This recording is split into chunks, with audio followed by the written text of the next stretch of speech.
Hey guys, how's it going?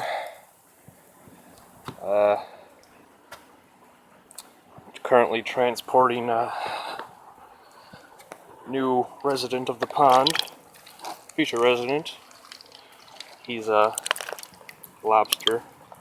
I'm in my underwear because the next door neighbor's house is vacant and they're having a showing right now. And I'm hoping that they see me in my underwear messing about my greenhouse and they won't buy it. So that's my life right now. And just kind of let him chill there for now. Alright, let's get down to business of what's been kind of going on. Give you a quick tour, a little update, if you will. Zucchini is, they're both doing, I don't know if they're doing well or bad, I don't know.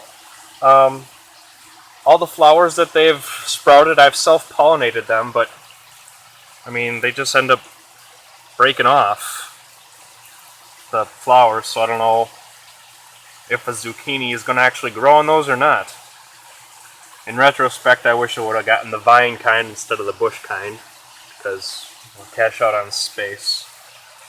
Here's a kale that I stole from my mom. The stems are a little spindly because it's been fighting with the zucchini and the cauliflower for sunlight. Here's a garlic that used to be in the middle of the plant, but I spread out a bunch of garlic and stuff. Oh, it's about to break off. I spread out garlic throughout the plant bed because it's good for pest deterrence or something. The cantaloupe is finally catching a break with the nice weather that we've been having. So this one is officially hanging down like I had originally planned, and this one's kind of getting there too, and all fun times. I don't know what this is. It's broccoli related, but I don't know. I planted a lot of stuff when I was initially just in my testing phase because I've never gardened before, but if anyone knows what that is, let me know. I recently transported these from the middle of from the end of the plant bed to here, and I don't know, they're not doing super great. Maybe that's just a matter of getting repaired over time. I don't know. There's a little spinach that came from seed. I just buried a couple seeds in there. Another spindly kind of kale. That's a broccoli leaf that I accidentally broke off, and I decided to just plant it in there, not knowing what to expect. And I pulled it up, and there was a little baby rip growing out of it. So it'll be very interesting to see how that develops. Another garlic right there. This kale knows what's up. Of all the kales, it is doing the best. Lots of cauliflower, pretty densely planted. When I originally put these in, I fully expected failure, so I just planted them close together, and I said, oh, whoever lives gets a free cookie. And well, they've all kind of lived. They seem to be thriving as best they can. Here's a Brussels sprout. I don't know if the stems are spindly or not. I don't know what they're supposed to look like at this point. What I do know is, like, here's one. The stems, they seem to be breaking frequently because the leaves are so freaking huge. They just kind of break on their own like that.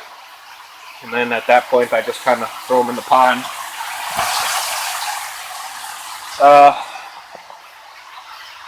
Anyway, here's a sunflower. He's like, what up? Again, broken leaf. I plan on transporting that outside as soon as it gets tall. It's going to get to about 12 feet tall, which is taller than the greenhouse. thing I'm most excited about is I got a pepper, and we got a pepper, and I don't know. There's a lot of peppers. Pretty cool. I like it. Some more Brussels sprouts back here. What's confusing about this is this leaf is not very turgid. It's like it's wilting from lack of water, which is kind of seemingly impossible, given that the water is literally right there.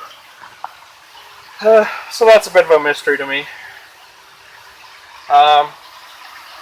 Here's another Brussels sprout. It's freaking huge. It's like bigger than my hand. It's very huge. And another one right there. Here's another sunflower. What I'm noticing with these sunflowers is they're fighting to the death for sunlight from the broccoli, so they're twisting and turning just so that they can. I feel bad for them, but like I said, when I planted these, I've kind of expected them all to die. Just that's what I'm kind of used to.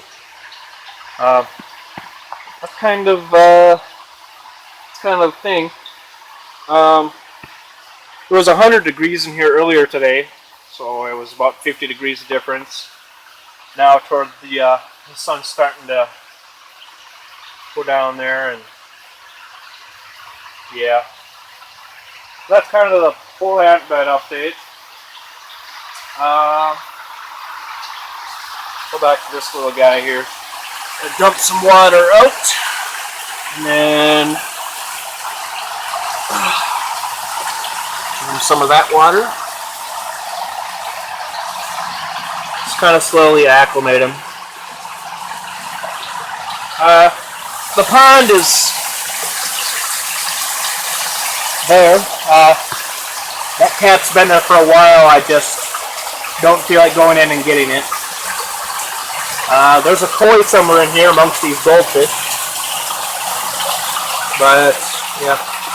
So yeah, I've had a lot of leaves break. When I do, I just throw them in there. I thought that the goldfish would eat them, but the goldfish don't really take kindly to that. Tilapia do, goldfish don't. So yeah, this is kind of the newest update innovation thingy. This is RO water coming straight from my basement. So it's just constantly feeding into there. The reason I don't have a lot of water in there compared with the capacity is two main reasons.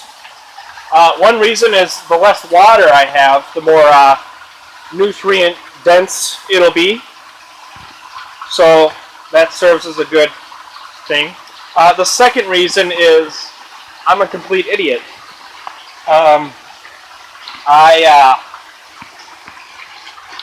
closed off this knob, and I already have, or not knob, valve, and I have that valve partially closed because I wanted to cut off the speed at which the water is coming out. So with both valves partially closed, the barrel overflowed and it got all wet back there until the vacuum effect that's happening right there finally kicked in, and so yeah, I lost about anywhere from 60 to 100 gallons. So I'm not thrilled with that human error, but that's life. I think last time I had a pineapple here. It failed miserably. I tried 2 different pineapples, but it's just too cold for it, and it ended up just getting moldy and disgusting, so threw it in the compost. But yeah, so that's a chair, and so is that. that's kind of the greenhouse update for now. Yeah, thanks for watching.